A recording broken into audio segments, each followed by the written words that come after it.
தூக்கி எறியப்பட்ட சார்ஜ் சுத்தமா தீர்ந்து போன ஒரு பழைய பேட்டரியும் ஒரு சாதாரண நடராஜ் பென்சிலும் உங்க வீட்டின் கரண்ட் தேவையை முழுசா பூர்த்தி செய்யும்னு சொன்னா நீங்க நம்புவீங்களா? கேக்குறதுக்கு ஏதோ ஹாலிவுட் சயின்ஸ் ஃபிக்ஷன் படம் மாதிரி தான் இருக்கு. ஆமா, எனக்கும் ஃபர்ஸ்ட் அப்படிதான் தோணுச்சு. அதுவும் அந்த மின்சாரம் ஒரு குவாண்டம் அணுச்சிதைவு, அதாவது குவாண்டம் டீகே மூலமா கிடைக்குதுன்னு சொன்னா எப்படி இருக்கும்? நிஜமாவே ஆச்சரியமா இருக்கு. ஆனா இன்னைக்கு நம்ம கையில இருக்கிற டாக்குமெண்ட்ஸ், வீடியோஸ் எல்லாமே இது நிஜம்னு தான் அடிச்சு சொல்லுது. எக்ஸாக்ட்லி. இந்த ஆழமான அலசலுக்கு உங்க எல்லாரையும் வரவேற்கிறோம். இன்னைக்கு நாம உலகத்தோட எனர்ஜி பிரச்சனைய வெறும் 50 ரூபாயில சால்வ் பண்ணிட்டோம்னு சொல்ற ஒரு விஷயத்தை பத்தி தான் ஆழமா பேச போறோம். ஆமா, இதுக்கு பேரு கண்ணம்மா அழிவியல்னு சொல்றாங்க. கரெக்ட். வீட்டுன்னு ஒரு மூலையில பானு நானோ நியூக்ளியர் பிளான்ட் அப்படின்னு ஒன்னு செட் பண்ணிடலான்னு இந்த ஆதாரங்கள்ல சொல்லியிருக்காங்க. இந்த ரிப்போர்ட்ஸை படிக்கும்போது நிஜமாவே எனக்கு தலை சுத்திடுச்சு. ஏன் அப்படி என்ன அதுல உங்களுக்கு ஆச்சரியமா இருந்துச்சு? இல்ல, இப்போ ஒரு சாதாரண ஏஏ பேட்டரிய இப்படி ஒரு அணுமின் நிலையத்தோட கம்பேர் பண்றாங்க. இது எந்த விதத்துல பிராக்டிகலா சாத்தியம்னு தோணுச்சு. இங்கதான் நம்ம சயின்ஸ பத்தின நம்மளோட பேசிக் அண்டர்ஸ்டாண்டிங்கை கொஞ்சம் தள்ளி வச்சுட்டு இந்த டாக்குமெண்ட்ஸ் என்ன சொல்ல வருதுன்னு ரொம்ப கவனமா பார்க்கணும். ஓகே, ட்ரை பண்ணலாம். ஏன்னா அணு ஆற்றல்னாலே பில்லியன் டாலர் செலவுல பெரிய பெரிய கூலிங் டவர்ஸ் வச்சு கட்டுற பிரம்மாண்டமான ஃபேக்டரி தான் நம்ம ஞாபகத்துக்கு வரும் இல்லையா? ஆமா, கண்டிப்பா. ஃபுகுஷிமா, செர்னோபில் மாதிரி பெருசா ஏதோ ஒண்ணுதான் ஞாபகம் வரும். ஆனா இவங்க சொல்ற கான்செப்ட் ரொம்ப ரொம்ப சின்ன லெவல்ல, அதாவது நானோ லெவல்ல நடக்கிற ஒரு இயற்கையான நிகழ்வு அடிப்படையா வச்சு பேசுது. சரி, இத நாம கொஞ்சம் விரிவா பார்ப்போம். இப்போ நம்ம ஸ்கூல்லயும் காலேஜ்லயும் படிச்ச நியூக்ளியர் ஃபிஷன், ஃபியூஷன் இதெல்லாம் தப்புன்னு இவங்க ஆர்கியூ பண்றாங்களா? ஏன்னா அந்த டாக்குமெண்ட்ஸ்ல இத பத்தி ரொம்ப கடுமையான விமர்சனங்கள் இருக்கு. ஆமா, அவங்க என்ன சொல்றாங்கன்னா, இப்போ உலகத்துல பரவலாக பயன்படுத்தப்படுற ஃபிஷன் முறை, அதாவது அணுக்கரு பிளவு முறை ரொம்பவே ஆபத்தானதுன்னு சொல்றாங்க. அதாவது அந்த ரேடியேஷன் பிரச்சனைய சொல்றாங்களாம். எக்ஸாக்ட்லி. யுரேனியத்தை உடைக்கும் போது வர்ற கட்டுப்படுத்த முடியாத வெப்பமும் கதிர்வீச்சும் பெரும் ஆபத்து. நீங்க சொன்ன மாதிரி ஃபுகுஷிமா, செர்னோபில் விபத்துகளை இவங்க உதாரணமா காட்டுறாங்க. உண்மைதான், அது ரொம்ப பெரிய டிசாஸ்டர். இந்த ரேடியேஷனை கண்ட்ரோல் பண்றதும் அதோட கழிவுகளை, அதாவது நியூக்ளியர் வேஸ்ட்டை மேனேஜ் பண்றதும் ரொம்ப ரொம்ப கஷ்டம். ஜப்பான், பிரான்ஸ் மாதிரி நாடுகளே இப்போ இந்த முறையை மூடிட்டு மாற்று வழிகளை தேடிட்டு இருக்காங்கன்னு இந்த ஆய்வாளர் வாதிடுறார். சரி, ஃபிஷன் ஆபத்துனா சூரியன்ல நடக்கிற மாதிரி ஃபியூஷன் பண்ணலான்னு சயின்டிஸ்ட் சொல்றாங்களே, அதுதான் ஃபியூச்சர் எனர்ஜின்னு நம்ம நிறைய ஆர்டிகல்ஸ்ல படிச்சிருக்கோம். அத பத்தி இவங்க என்ன சொல்றாங்க? அதையும் அவங்க ரொம்ப ஸ்ட்ராங்கா ரிஜெக்ட் பண்றாங்க. அப்படியா? ஏன்? ஏன்னா சூரியனோட பல கோடி டிகிரி வெப்பநிலைய பூமியில உருவாக்குறது பிராக்டிகலா சாத்தியமே இல்லாத ஒண்ணு. பல லட்சம் கோடிகள் செலவழிச்சும் அது இன்னைக்கு வரைக்கும் ஒரு ஃபெயிலியர் எக்ஸ்பெரிமெண்டா தான் இருக்கணும் டாக்குமெண்ட்ஸ்ல கடுமையா விமர்சிக்கிறாங்க. ஒரு நிமிஷம் வெயிட் பண்ணுங்க. ஃபிஷன் டேஞ்சர், ஃபியூஷன் வேலைக்காதுனா அப்ப வேற என்னதான் இவங்களோட சொல்யூஷன்? எப்படிதான் கரண்ட் எடுக்கிறது? இங்குதான் இவங்க முன்வைக்கிற அந்த மாற்று தீர்வு வருது. கார்பன் 14, அதாவது C14 ஐசோடோப்போட இயற்கை அணுச்சிதைவு. இதுக்கு பேரு குவாண்டம் டீகே அல்லது பீட்டா டீகேன்னு சொல்றாங்க. ஓ, குவாண்டம் டீகே. ஓகே. அணுவை நாம செயற்கையா உடைக்கவும் வேணாம், சேர்க்கவும் வேணாம். அது இயற்கையாவே சிதைவடையும் போது, அதாவது டீகே ஆகும்போது வெளியிடுற எலக்ட்ரான்களை அறுவடை செய்யறது தான் இவங்களோட தத்துவம். அறுவடை செய்யறதுனா ஹார்வெஸ்ட் பண்றது. ஓகே. ஆமா, இந்த முறையில அதிக வெப்பமோ வெடிப்புத்த ஆபாயமோ கொஞ்சம் கூட இல்லைன்னு ரொம்ப ஆணித்தரமா சொல்றாங்க. இத நான் இப்படி புரிஞ்சுக்கலாமா? இப்போ பழைய நியூக்ளியர் பிளான்ட்ஸ்லாம் ஒரு ஆபத்தான காட்டுத்தீய கண்ட்ரோல் பண்ற மாதிரி, ஆனா இவங்க சொல்ற இந்த C14 அணுச்சிதைவு ஒரு 5730 வருஷத்துக்கு மெதுவா எந்த ஆபத்தும் இல்லாம எரியுற ஒரு ஊதுபத்தி மாதிரியா? பர்ஃபெக்ட், மிக அருமையான ஒப்பீடு. அதேதான் இந்த ஆதாரங்களும் சொல்லுது. வாவ், ஊதுபத்தி மாதிரி எனர்ஜியா? ஆமா, C14 ஐசோடோப் அப்படிங்கிறது இயற்கையாவே ஒரு அன்ஸ்டேபிள் தன்மை கொண்டது. அதோட ஹாஃப் லைஃப், அதாவது அரை ஆயுட்காலம் 5730 வருஷங்கள். அவ்ளோ வருஷம் ஆகுமா அது சிதைவடைய? கரெக்ட். அத்தனை ஆயிரம் வருஷத்துக்கு அது தன்னைத்தானே மெதுவா சிதைச்சுக்கிட்டு தொடர்ந்து எலக்ட்ரான்களை வெளியேற்றிக்கிட்டே இருக்கும். அந்த எலக்ட்ரான்களை கரெக்டா ஒரு சர்க்கியூட்ல புடிச்சிட்டா பல தலைமுறைகளுக்கு தடங்களே இல்லாம மின்சாரம் கிடைக்கும்னு சொல்றாங்க. இத ஒரு பரந்த கண்ணோட்டத்துல பார்த்தோம்னா, இது சாத்தியமானால் உலக எரிசக்தி சந்தையே ஆட்டம் கண்டுவிடும். ஐடியா கேக்குறதுக்கு ரொம்ப பிரமாதமா இருக்கு. ஒரு ஊதுபத்தி மாதிரி எனர்ஜி வந்துட்டே இருக்கும். ஓகே. ஆனா இத பிராக்டிகலா ஒரு இண்டிவிஜுவல் எப்படி பண்றாரு? பில்லியன் டாலர் லேப் இல்லாம இதை எப்படி சாத்தியப்படுத்துறாங்கன்னு படிக்கும்போது தான் இங்க தான் விஷயம் ரொம்ப சுவாரஸ்யமா மாறுது. ஆமா, எனக்கும் அந்த எக்ஸ்பெரிமெண்ட் படிக்கும்போது அப்படிதான் தோணுச்சு. இப்ப நீங்க இதை கேட்டுட்டு இருக்கீங்கன்னா கண்டிப்பா உங்க டிவி ரிமோட்ல இருக்கிற செத்து போன பேட்டரியை பார்த்து இதுல இவ்ளோ எனர்ஜி இருக்கான்னு யோசிப்பீங்க. ஏன்னா டாக்குமெண்ட்ஸ்ல சொல்ற எக்ஸ்பெரிமெண்ட் அப்படி செத்து போன பேட்டரியும் ஒரு பென்சில் குச்சியும் வச்சு ஒரு குவாண்டம் அணுமின் நிலையமா. சத்தியமா இதை நம்புற மாதிரியே இல்லையே. உண்மைதான். அவங்க என்ன செஞ்சிருக்காங்கன்னா, சீனாவுல தயாரிக்கப்பட்ட டியூராசெல் ஜெல் டெக்னாலஜி கொண்ட 1.5 வோல்ட் ஏஏ பேட்டரிகளை எடுக்கறாங்க. புது பேட்டரியா? இல்ல, புதுசில்ல. சார்ஜ் சுத்தமா தீர்ந்து போன, கடிகாரத்துல கூட ஓடாத செத்துப்போன பேட்டரிகள். அதாவது அதோட வோல்டேஜ் 1.4 வோல்ட்டுக்கும் கரண்ட் 125 மில்லி ஆம்பியருக்கும் கீழே குறைஞ்ச நிலையில இருக்கும். ஓகே, செத்துப்போன பேட்டரிய எடுக்கறாங்க. ஆனா அதுக்கப்புறம் நடக்கிறத எனக்கு சுத்தமா புரியல. அந்த பேட்டரியோட பிளஸ் அப்புறம் மைனஸ் ரெண்டு முனையிலையும் செலோடேப் போட்டு ஒரு சாதாரண நடராஜ் பென்சிலோட கிராஃபைட் குச்சிகளை ஒட்டுறாங்க. ஒரு 3 சென்டிமீட்டர் நீளம் இருக்கிற பென்சில் குச்சியும் செலோடேப்பும் எப்படிங்க ஒரு நியூக்ளியர் பிளான்ட்டா மாறும்? இதுல சயின்ஸ் எங்க இருக்கு? அவங்க குடுக்குற விளக்கம் என்னன்னா, அந்த நடராஜ் பென்சில்குள்ள இருக்கிற கிராஃபைட் சும்மா ஒரு மரக்கட்டை கிடையாது. அது கார்பன் அணுக்களோட ஒரு கட்டமைப்பு. Carbon structure. ஓகே. அந்த கிராஃபைட் குச்சிகளை பேட்டரியோட 2 எண்ட்லயும் ஒட்டும்போது அது பேட்டரிக்குள்ள மீதி இருக்கிற கெமிக்கல்ஸோட சேர்ந்து ஒரு குவாண்டம் ஒத்திசைவு, அதாவது குவாண்டம் ரெசனன்ஸ் உருவாக்குதுன்னு சொல்றாங்க. வெயிட். குவாண்டம் ரெசோனன்ஸ் இந்த மாதிரி வார்த்தைகளை நம்ம நிறைய சயின்ஸ் ஃபிக்ஷன் படங்கள்ல கேட்டிருப்போம். சும்மா கெத்தா இருக்குமேன்னு யூஸ் பண்ணுவாங்க. ஆனா இங்க ஒரு 1.5 வோல்ட் செத்துப்போன பேட்டரிக்கும் பென்சிலுக்கும் நடுவுல இந்த குவாண்டம் ரெசோனன்ஸ்னா என்ன அர்த்தம்? இது எப்படி ஒர்க் ஆகுதுன்னு அவங்க எக்ஸ்பிளைன் பண்றாங்களா? பண்றாங்க. இதுக்கு அவங்க ஒரு மைக்ரோ லெவல் விளக்கத்தை தராங்க. அதாவது நைட்ரஜன் அணுவுல 7 புரோட்டான்கள் இருக்கு, கார்பன் அணுவுல 6 புரோட்டான்கள் இருக்கு. ஓகே, பீரியாடிக் டேபிள் படி சொல்றாங்க. ஆமா, இந்த கார்பன் 14 ஒரு அன்ஸ்டேபிள் ஐசோடோப்னு பார்த்தோம்ல, அந்த அன்ஸ்டேபிலிட்டி காரணமாக ஒரு வெற்றிடம், ஒரு வேக்யூம் உருவாகுது. காத்துல இருக்கிற நைட்ரஜன் அந்த 7 புரோட்டான்களோட இந்த கார்பனுக்குள்ள நுழைய ட்ரை பண்ணுது.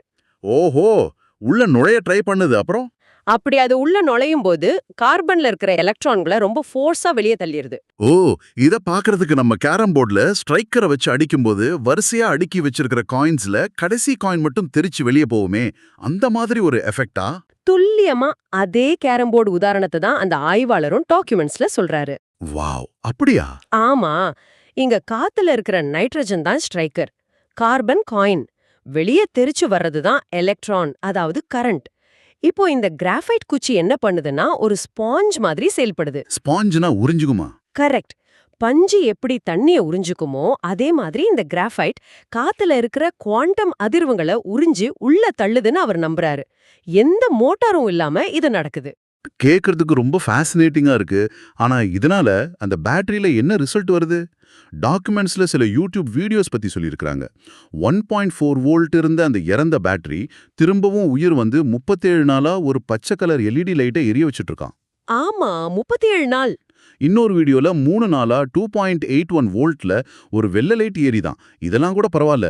ஆனா இறந்து போன அதே பேட்டரியில இருந்து 36 ஆம்பியர் எனர்ஜியை எடுத்து ஒரு 5 வோல்ட் டிசி மோட்டாரை 20 செகண்ட் வேகமா ஓட்டி காட்டியிருக்காங்கல்ல. ஆமாம், டிவிடி மோட்டாரை ஓட்டி காட்டியிருக்காங்க. ஒரு நிமிஷம் யோசிச்சு பாருங்க. ஒரு செத்து போன பேட்டரியில இருந்து 36 ஆம்பியர் கரண்ட் எடுக்கிறதுங்கிறது தெர்மோடைனமிக்ஸ் விதிகளுக்கே கம்ப்ளீட்டா எதிரானதாச்சு. இது எப்படி அவங்க ஜஸ்டிஃபை பண்றாங்க? உங்கதான் இந்த கான்செப்ட் வந்து மாற்று அறிவியல், அதாவது ஃப்ரிஞ்ச் சயின்ஸ் கேட்டகரிக்குள்ள வருது. எஸ்டாப்ளிஷ்ட் சயின்ஸ் படி ஒரு டெட் பேட்டரியில இருந்து 36 ஆம்பியர் எடுக்கிறது இம்பாசிபிள். கண்டிப்பா இம்பாசிபிள் தான். ஆனா அவங்க என்ன ஆர்கியூ பண்றாங்கன்னா, இது பேட்டரியில இருக்கிற கெமிக்கல்ல இருந்து வர்ற கரண்ட் கிடையாது, பேட்டரிங்கிறது வெறும் ஒரு கண்டெய்னர், அவ்வளவுதான். ஓ, பேட்டரி ஜஸ்ட் ஒரு டப்பா மாதிரி செயல்படுதான். ஆமா, அந்த பென்சில் குச்சிகள் வழியா பிரபஞ்சத்துல இருக்கிற ஆற்றலை, அதாவது காற்றில் உள்ள நைட்ரஜனை உறிஞ்சி அதை எலக்ட்ரானா மாத்துறதுனால தான் இவ்ளோ பெரிய எனர்ஜி ஸ்பைக் கிடைக்குதுன்னு சொல்றாங்க. இதுக்கு பேர் தான் அவங்க பானோ நானோ நியூக்ளியர் பிளான்ட்னு வச்சிருக்காங்க. இதோட மொத்த செலவு வெறும் 50 ரூபாய் தான். Mind blowing. ஒருவேளை அது நிஜமா இருந்தா உலகம் எங்கேயோ போயிடும். ஆனா அவங்க வெறும் பேட்டரியோட நிக்கல, திடப்பொருள்ல இருந்து திரவ நிலைக்கு வந்துட்டாங்க. அதுதான் கண்ணம்மா கரைசல். ஆமா, அந்த லிக்விட் ஃபார்முலா. நேயர்களே, உங்க வீட்ல நீங்க யூஸ் பண்ணிட்டு கீழே ஊத்துற சமையல் எண்ணெயும் பாத்ரூம் கழுவ யூஸ் பண்ற காஸ்டிக் சோடாவும் ஒரு நாள் உங்க வீட்டுக்கே கரண்ட் கொடுக்கணும்னு நீங்க எப்பதான் நினைச்சதுண்டா? இது இன்னும் சுவாரஸ்யமான ஒரு பரிமாணம். பேட்டரி இல்லாம சுயமாக மின்சாரம் தயாரிக்க அவங்க உருவாக்குன ஒரு லிக்விட் ஃபார்முலா தான் இது. இதோட சீக்ரெட் ரேஷியோ 1:2:25. 1:2:25. அதாவது ஒரு பங்கு காஸ்டிக் சோடா, 2 பங்கு யூஸ் பண்ணப்பட்ட சமையல் எண்ணெய், அப்புறம் 25 பங்கு தண்ணி. எனக்கு இதுல ஒரு டவுட்டு. சொல்லுங்க. காஸ்டிக் சோடாவும் தண்ணியும் கெமிக்கல் ரியாக்ஷனுக்கு ஓகே. ஆனா அந்த சமையல் எண்ணெய் எதுக்கு? அது எப்படி கரண்ட் உருவாக்கும்? ரொம்ப முக்கியமான கேள்வி. அவங்க எக்ஸ்பிளனேஷன் படி பார்த்தா, காஸ்டிக் சோடாவோட அலுமினியம் சேரும்போது அது ரொம்ப வேகமா ரியாக்ட் ஆகி அலுமினியத்தை அரிச்சிடும். அதுல இருந்து ஹைட்ரோஜன் கேஸ் வெளியாகும். இது நம்ம எல்லாருக்கும் தெரிஞ்ச ஒரு பேசிக் கெமிஸ்ட்ரி. ஆமா, அவங்க படிச்சிருக்கோம். ஆனா அப்படி அந்த அலுமினியம் உடனே வீணாகிடாம தடுக்க இந்த சமையல் எண்ணெய் ஒரு லூப்ரிகன்ட் அல்லது கூலண்ட் மாதிரி செயல்படுது. ஓ, அப்போ ஆயில் ஒரு ஷீல்ட் மாதிரி செயல்படுதா? ஆமாம். அந்த எண்ணெய் ஒரு லேயர் மாதிரி ஃபார்ம் ஆகி உராய்தலை குறைச்சு அலுமினியம் மெதுவா கொஞ்சம் கொஞ்சமா சிதைவடைய ஹெல்ப் பண்ணுது. அப்போ அது மெதுவா சிதைவடையும் போது எனர்ஜி கிடைக்குமா? கரெக்ட். அப்படி மெதுவா ரியாக்ட் ஆகும்போது அதுல இருந்து கரண்ட் ஜெனரேட் ஆகுது. அவங்க டேட்டா படி வெறும் 1 மில்லிலிட்டர் கரைசல்ல இருந்து 1.3 வோல்ட் முதல் 3.3 வோல்ட் வரைக்கும் கரண்ட் கண்டினியூஸா எடுக்க முடியுதுன்னு சொல்றாங்க. அதுவும் கிட்டத்தட்ட 200 மைக்ரோ ஆம்பியர் அளவுக்கு. அப்போ 1 மில்லிலிட்டருக்கு இவ்ளோ கரண்ட்னா இது ஒரு 20 லிட்டர் வாளியில செஞ்சா ஒரு வீட்டுக்கே கரண்ட் கொடுக்கலாமே. இங்கதான் நாம இந்த ரிசர்ச்சோட சமூக நோக்கத்தை கவனிக்கணும். ஏன்னா இது ஒரு முக்கியமான கேள்வியை எழுப்புகிறது. இந்த ஆய்வாளர் இத வெறும் கமர்ஷியல் பிசினஸ்க்காக பண்ணல. ஓ, அப்புறம் எதுக்காக பண்றாங்க? உலகெங்கும் போர்னால பாதிக்கப்பட்ட, சாதியால ஒதுக்கப்பட்ட, அரசியலால் பின்தள்ளப்பட்ட மற்றும் வறுமையில வாடுற மக்களுக்கு இலவசமா கரண்ட் கொடுக்கணுங்கிறதா அவரோட பிரதான நோக்கம். வாவ், அது ரொம்ப நல்ல விஷயமா இருக்கு. ஆமா, ஒரு 20 லிட்டர் பக்கெட்ல இந்த கரைசலை ஊத்தி வச்சிட்டா எந்த ஒரு பெரிய கார்ப்பரேட் கம்பெனியோட தயவும் இல்லாம கிராமத்துல இருக்கிற சாதாரண மக்கள் தங்களுக்கு தேவையான கரண்ட்டை தாங்களே தயாரிச்சுக்க முடியும்னு அவர் நம்புறார். கார்ப்பரேட் ஸ்கேல்ல இருக்கிற பவரை சாமானிய மக்களுக்கு கொடுக்கறதுங்கிற ஐடியா கேட்கறதுக்கு ரொம்ப மாசான ஒரு புரட்சி மாதிரி இருக்கு. ஆனா இந்த லோக்கல் எக்ஸ்பெரிமெண்ட்ஸ் அப்படியே பிரிட்டன் யூனிவர்சிட்டி வரைக்கும் போயிருக்குன்னு டாக்குமெண்ட்ஸ்ல இருக்கு. ஆமா, இத சும்மா யூடியூப்ல மட்டும் சொல்லிட்டு அவங்க விடல. இந்த கண்டுபிடிப்ப உலகணிய செய்யணுங்கிறதுக்காக இங்கிலாந்துல 60 பவுண்டுகள் கட்டி பேட்டன்ட், அதாவது காப்புரிமைக்கு அப்ளை பண்ணிருக்காங்க. ஓ, பேட்டன்ட் அப்ளை பண்ணிட்டாங்களா? ஆமா, இந்தியாவுல பதிவு செய்வதை விட அங்க பதிவு செஞ்சா நம்பகத்தன்மை அதிகரிக்கும்னு அவர் கருதுறார். அது மட்டும் இல்லாம இங்கிலாந்துல இருக்கிற ஹெட்ஃபோர்ட்ஷையர் யூனிவர்சிட்டியில ஆஸ்ட்ரோபிசிக்ஸ் படிக்கிற அந்த ஆய்வாளரோட பொண்ணு இந்த குவாண்டம் அணுச்சிதைவு டெக்னாலஜியை அங்க இருக்கிற ப்ரொஃபசர்ஸ் முன்னாடி நேர்ல செஞ்சு காட்ட போறாங்கன்னு ஒரு தகவல் இருக்கு. கரெக்ட். $1 பில்லியன் ரிசர்ச் நடக்கிற ஒரு இடத்துல வெறும் $50 பேட்டரியையும் பென்சில் குச்சியும் வச்சு நிரூபிக்க போறாங்கங்கிறது ரொம்ப த்ரில்லிங்கான துணிச்சலான ஒரு மூவ். ஆமா, அது ஒரு பெரிய சவால் தான். அந்த டெஸ்ட் ரிசல்ட்ஸ்க்காக நம்ம வெயிட் பண்ணி தான் பார்க்கணும். ஆனா இதெல்லாம் தாண்டி இந்த டாக்குமெண்ட்ஸ்ல ஒரு கட்டத்துல எனக்கு நிஜமாவே தலை சுத்திடுச்சு. பேட்டரி, காஸ்டிக் சோடான்னு பிசிக்ஸ் கெமிஸ்ட்ரின்னு பேசிட்டு இருந்த நாம திடீர்னு எப்படி மனிதர்கள் சாப்பிடாம வாழ்ற சித்தர்கள் கலைக்குள்ள நுழைஞ்சோம்? அதுதான் அந்த மாற்று அறிவியலோட ஸ்பெஷாலிட்டி. ஆதாரங்கள்ல என்ன சொல்றாங்கன்னா, இந்த ஆற்றல் ஈர்ப்பு தத்துவம் மனித உடலுக்கும் பொருந்துமா. உணவில்லாம வாழ்ற கலை, திருவள்ளுவர், திருமூலர், அப்புறம் ஒரு ஜெர்மன் டாக்டர், இவங்கெல்லாம் ஜீரண நீரை நிறுத்தி பழகுனவங்கன்னு சொல்றாங்க. ஆமா, அர்னால்ட் எரெட் அப்படிங்கிற அந்த ஜெர்மன் டாக்டரை பத்தி மென்ஷன் பண்ணிருக்காங்க. தாவரத்தில் இருக்கிற குளோரோஃபில் மாதிரி மனிதனோட தோல்ல இருக்கிற மெலனின் காத்தில் இருக்கிற நைட்ரஜனை நானோ எனர்ஜியா ஈர்க்கும்னு சொல்றாங்க. ஆக இதோட உண்மையான அர்த்தம் என்ன? இதுக்கும் அந்த பேட்டரிக்கும் என்ன சம்பந்தம்? ரெண்டுக்கும் எப்படி முடிச்சு போடுறாங்க? இது ரொம்ப இன்ட்ரெஸ்டிங்கான ஒரு கேள்வி. ஏன்னா மாற்று அறிவியல் எப்பவுமே இப்படிதான் செயல்படும். அவங்க எப்பவுமே இயற்பியல், உயிரியல், ஆன்மீகம் இது மூணையும் ஒன்னா இணைக்கிற ஒரு தியரி ஆஃப் எவ்ரிதிங் கண்டுபிடிக்க ட்ரை பண்ணுவாங்க. இவங்க முன்வைக்கிற கான்செப்ட் என்னன்னா பிரபஞ்ச ஆற்றல் அறுவடை, அதாவது energy harvesting from the 5 elements. ஓ, அப்ப பேட்டரியில நடக்கிறதும் உடம்புல நடக்கிறதும் ஒண்ணுன்னு சொல்றாங்களா? எக்ஸாக்ட்லி. பேட்டரியில ஒட்டியிருக்க அந்த பென்சில் கிராஃபைட் எப்படி காத்துல இருக்கிற குவாண்டம் அதிர்வுகளை உறிஞ்சுதோ அதே மாதிரி மனித உடம்புல தோல்ல இருக்கிற மெலனின் ஒரு ஆண்டனா மாதிரி செயல்படுதுன்னு அவங்க நம்புறாங்க. மெலனின் ஒரு ஆண்டனா மாதிரியா? ஆமா, இந்த மெலனின் காத்துல இருக்கிற நைட்ரஜனை நேரா உறிஞ்சி மனுஷனுக்கு எனர்ஜியா கொடுக்குமா. மனித பரிணாம வளர்ச்சியில நாம சாப்பாட்டை நம்பி இருக்கிறது வெறும் ஒரு பழக்கம் தானே தவிர அது உயிர் வாழ அவசியம் இல்லைன்னு வாதிடுறாங்க. அப்போ திருவள்ளுவரும் திருமூலரும் அணு இயற்பியல் சயின்டிஸ்ட்னு சொல்றாங்களா? இது ரொம்ப பெரிய கிளைம் ஆச்சே. அவங்க நேரடியா அப்படி சொல்லல. ஆனா இந்த பிரபஞ்ச ஆற்றலை ஈர்க்கிற அந்த டெக்னிக் நம்ம ஊர சித்தர்களுக்கு தெரிஞ்சிருந்ததுனும் அவங்க அதை தங்களது உடம்புலயே செஞ்சு பார்த்தாங்கன்னு சொல்றாங்க. இன்ட்ரெஸ்டிங். இது எஸ்டாப்ளிஷ்ட் மெடிக்கல் சயின்ஸ்க்கோ பிசிக்ஸ்க்கோ கம்ப்ளீட்டா முரணான ஒரு விஷயம். ஆனா நாம இது சரியா தவறான விவாதத்துக்குள்ள போறதை விட ஒரு சோஷியலாஜிக்கல் ஆங்கிள் இதை பார்க்கணும். ஒரு சாதாரண பேட்டரியில நடக்கிற சின்ன ரியாக்ஷனுக்கும் அண்டவெளியில நடக்கிற குவாண்டம் பிசிக்ஸ்க்கும் மனித உடம்போட பரிணாம வளர்ச்சிக்கும் பழைய காலத்து சித்தர்கள் தத்துவத்துக்கும் இவங்க எப்படி ஒரு செயின் லிங்க் உருவாக்குறாங்கங்கிறது ரொம்பவே ஆச்சரியமான ஒரு மனநிலை. உலகத்துல எல்லாமே ஒன்னோட ஒன்னு கனெக்டட் தான் நம்புற ஒரு தத்துவ பார்வை இது. கண்டிப்பா. இன்னைக்கு இந்த ஆழமான அலசல்ல நிஜமாவே ஒரு ரோலர் கோஸ்டர் ரைடு மாதிரி தான் இருந்துச்சு. கண்ணம்மா அறிவியல் முன்வைக்கும் மலைக்க வைக்கும் பல தகவல்களை நம்ம பார்த்தோம். ஆமா, நிறைய புது விஷயங்கள்.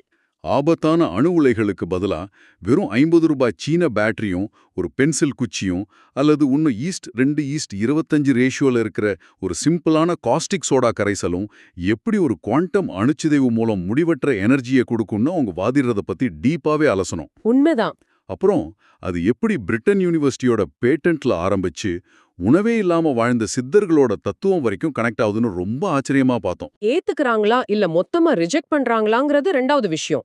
ஆனா இந்த மாதிரி ஐடியாக்கள் உருவாவதற்கு காரணமே எனர்ஜி அப்படிங்கிறது பெரிய கார்ப்பரேட்ஸ் கிட்ட மட்டும் இருக்கக்கூடாது, அது சாமானிய மக்களுக்கும் சுலபமா கிடைக்கணுங்கிற அந்த தேடல் தான். ரொம்ப கரெக்டா சொன்னீங்க.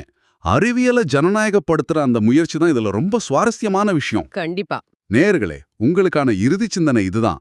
இந்த ஆதாரங்களில் உள்ள அறிவியல் நிரூபிக்கப்படுகிறதோ இல்லையோ அது வேறு விஷயம். ஆனா ஒரு கணம் கற்பனை செஞ்சு பாருங்க, இவங்க சொல்ற அந்த சயின்ஸ் நிஜமாவே சாத்தியம்னு வச்சுப்போம். நம்ம சுத்தி இருக்கிற சாதாரண பொருட்கள்ல நடக்கிற இயற்கை அணுச்சிதைவிலிருந்து நம்மால ரொம்ப ஈஸியா நேரடியாகவும் மின்சாரத்தை அறுவடை செய்ய முடியும்னா இன்னைக்கு உலகத்துல பில்லியன் கணக்கான டாலர்கள் புரள்ற குளோபல் எனர்ஜி பிசினஸ் என்ன ஆகும்? அது ஒரு பெரிய கேள்விக்குறிதான். ஆமா, பெட்ரோல், நிலக்கரி, யுரேனியம்னு இத வச்சு உலகத்தையே ஆட்டி படைக்கிற வல்லரசு நாடுகளோட ஆதிக்கம் என்ன ஆகும்? அடுத்த தடவை உங்க வீட்ல ஒரு செத்துப்போன பேட்டரியையோ இல்ல குப்பையில தூக்கி போடுற பென்சிலையோ பார்க்கும்போது கண்டிப்பா உங்களுக்குள்ள உறங்கிட்டு இருக்கிற அந்த ஆராய்ச்சியாளர் முடிச்சுக்குவார். மீண்டும் சந்திப்போம்.